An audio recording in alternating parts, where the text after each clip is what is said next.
लोग स्टार्ट करते हैं स्केप वेलोसिटी। देखिए नाम से ही कन्फर्म है, स्केप। स्केप को हिंदी में कहते हैं पलायन।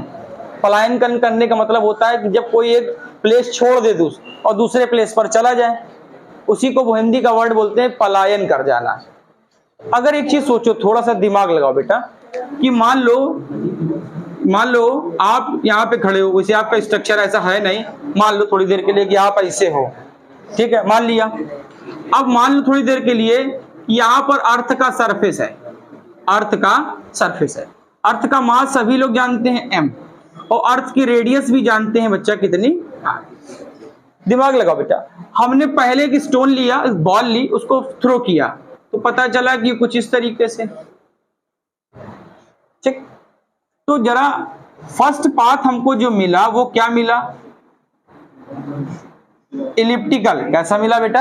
इलिप्टिकल। मतलब हमने थोड़ा सा v को बढ़ाया, स्पीड बढ़ाई, तो स्पीड बढ़ाने से हमको बेटा पाथ कैसा मिल गया? इलिप्टिकल पाथ मिल गया, ठीक है। इलिप्टिकल कैसा है अभी मैं मैथमेटिक्स की लैंग्वेज में बता दूंगा बेटा। फिर हमने क्या किया? v को थोड़ा और बढ़ाया। कहां तक बढ़ाया? जब तक vo किसके इक्वल ना हो जाए? Under root G R. जब तक vo किसके इक्वल ना हो जाए, तो बेटा ये क्या बन जाता है? सर्कुलर। क्या बन जाता है बच्चों? अभी आपने प्रूफ किया, सर्कुलर मानकर ये प्रूफ किया, अंडर रूट जी आर, ठीक। तो बताओ यहां का पाथ कैसा है? सर्कुलर। कैसा है बेटा? फिर हम vo को फिर से बढ़ाएं, v फिर से बढ़ा रहे हैं। फिर हमने vo के बाद जो v आया उसको फिर थोड़ा सा इंक्रीज किया। करा फिर थोड़ा सा इंक्रीज किया तो कैसा मिला? फिर इलिप्टिकल मिलता है। क्या मिलता है बच्चा? इलिप्टिकल मिलता है। तो इलिप्टिकल बना दीजिए आप, ठीक, इलिप्टिकल। अब आओ आगे बढ़ो। फिर बच्चा हमने इसको बढ़ाते बढ़ाते हम तब तक बढ़ाए जब तक हमको अंडर रूट 2gr नहीं मिल गया। कब तक बढ़ाया?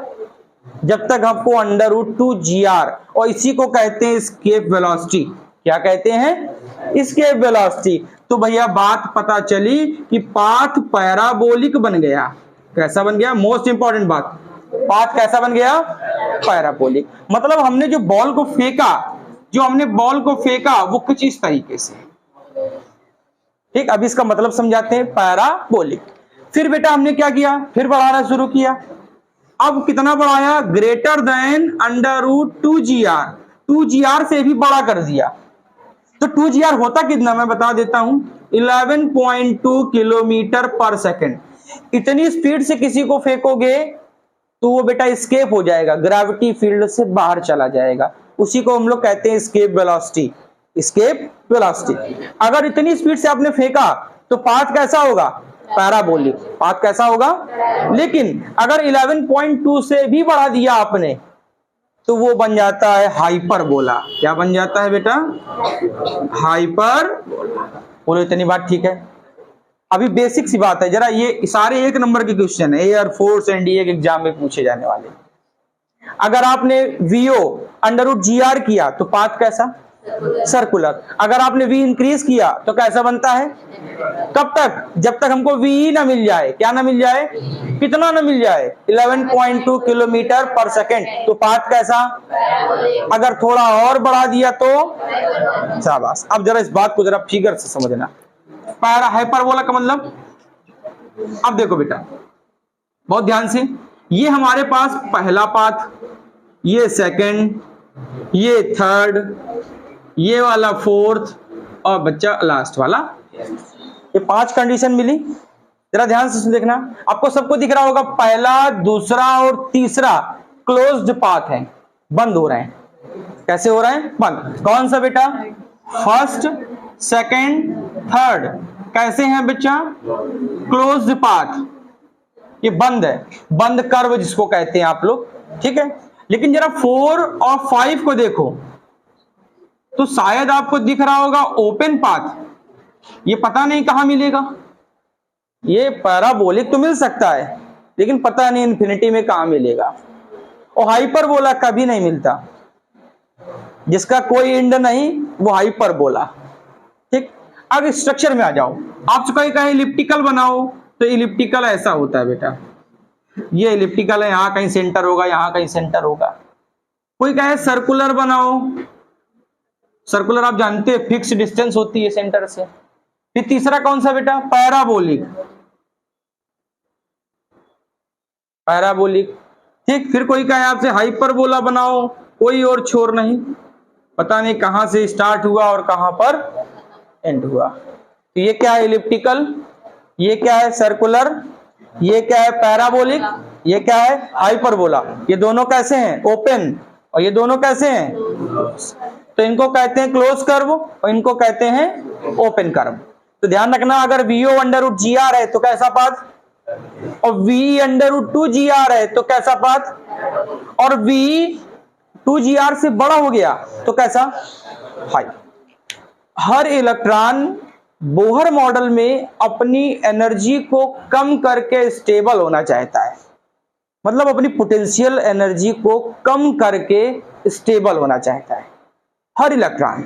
वैसे ही पूरी फिजिक्स में जहां पर भी माइनस लग गया, इसका मतलब है वो एनर्जी उसकी कैसी है, वो एनर्जी उसको रोकने के लिए, उसके सरफेस को, उसके स्ट्रक्चर को बांधने के लिए होती है। आपने potential energy U equal minus G M1 M2 upon R पढ़ा, इसका मतलब है ये वही पोटेंशियल एनर्जी सरफेस को क्लोज कर रही है, बंद कर रही है। लेकिन यहां पर देखो फोर्थ वाले में कहता, फोर्थ वाले में कोई एनर्जी नहीं, क्यों, स्केप कर गया, अर्थ की ग्रेविटी से कोई चीज बाहर चली गई, तो ग्रेविटी से बाहर चली गई तो इन्फिनिटी पर कोई एनर्जी नहीं होती है।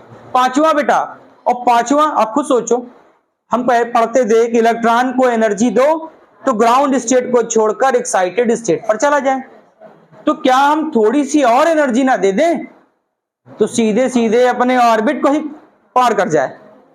तो भैया किसी के पास जब ज्यादा एनर्जी हुई तभी तो बाहर जाएगा।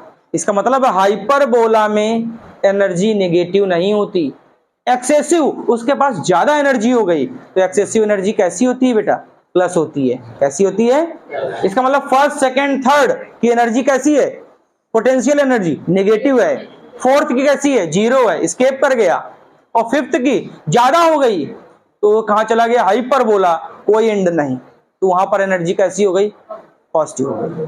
बोलो इतनी बात ठीक है, बात ठीक है कि नहीं। अरे जैसे आपने देखा है ना, किसी को एक पैक पिलाओ तो थोड़ा सा समझते हो क्या करता है इधर उधर, तो एनर्जी उसकी नेगेटिव है। और जहां 4 पैक पी लिए तो नाली के किनारे, इधर किनारे, उधर किनारे आपको मिलता है ना, रोड के किनारे आपने देखा होगा, वो प्लस हो गए, हाइपरबोला में चले गए, एनर्जी इतनी ज्यादा हो गई कंज्यूम नहीं कर पाए। तो पहले इतना नोट करें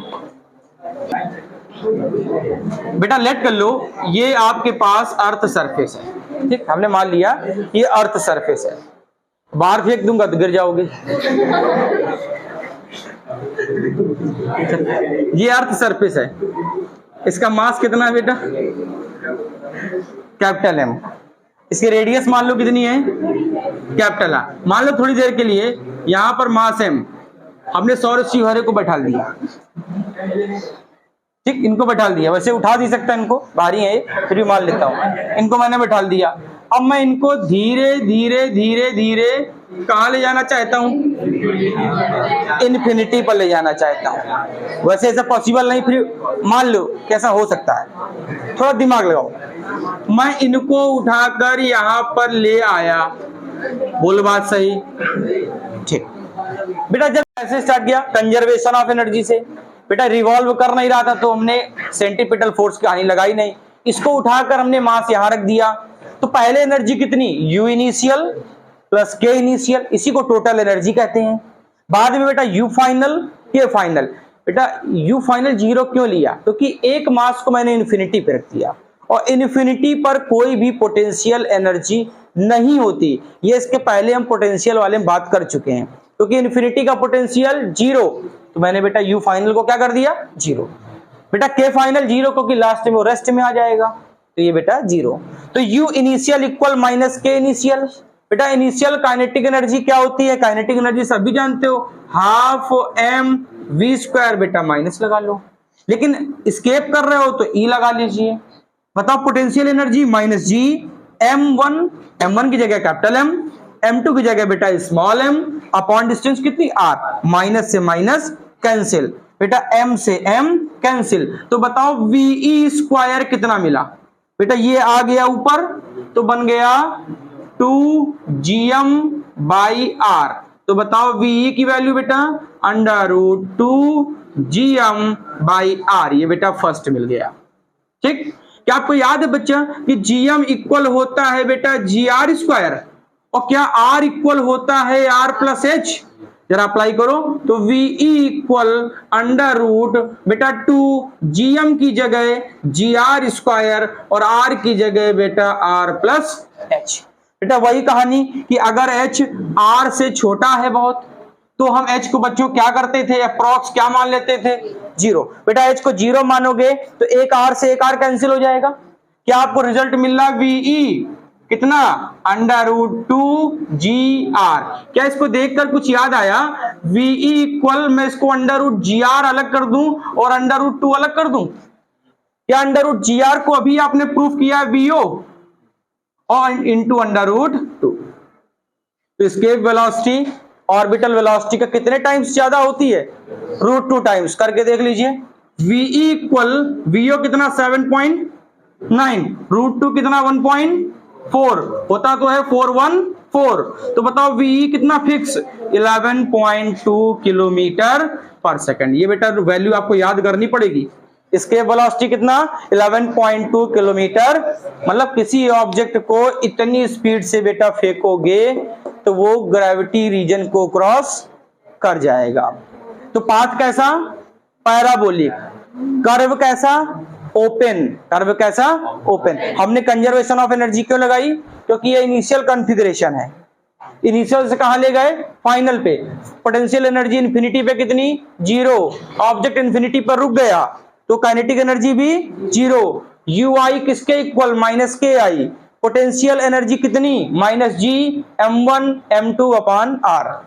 काइनेटिक एनर्जी सभी जानते हो, हाफ mv²। तो m से m कैंसिल तो VE हमको ये मिला। बेटा VE मिल गया। अगर आपसे कोई टाइम कहे तो टाइम आप जानते हो, डिस्टेंस अपॉन स्पीड। स्पीड ये बहुत सारी आपके पास लिखी है, ठीक। और डिस्टेंस कितनी होती है बेटा? 2πr। आप डिस्टेंस को कितना मानोगे? 2πr। VE कैसे वेरी करता है? अगर VO √gr है तो सर्कुलर पाथ है। अगर VE इक्वल टू √2gr है तो कैसा है बेटा? पैराबोलिक है। और VE is greater than √2gr है तो बेटा कैसा होगा? हाइपरबोला। कैसा हो जाएगा? VE और V0 का क्या रिलेशन? VE किसके इक्वल होता है? V0 √2, मतलब ऑर्बिटल वेलोसिटी का कितने टाइम्स? √2 टाइम्स ज्यादा होता है। अब इसमें इसको न्यूमेरिकल करने के लिए आपको एक चीज अप्लाई करनी पड़ेगी, कंजर्वेशन ऑफ एनर्जी। क्या लगाना पड़ेगा? Conservation of energy. नोट कर लें।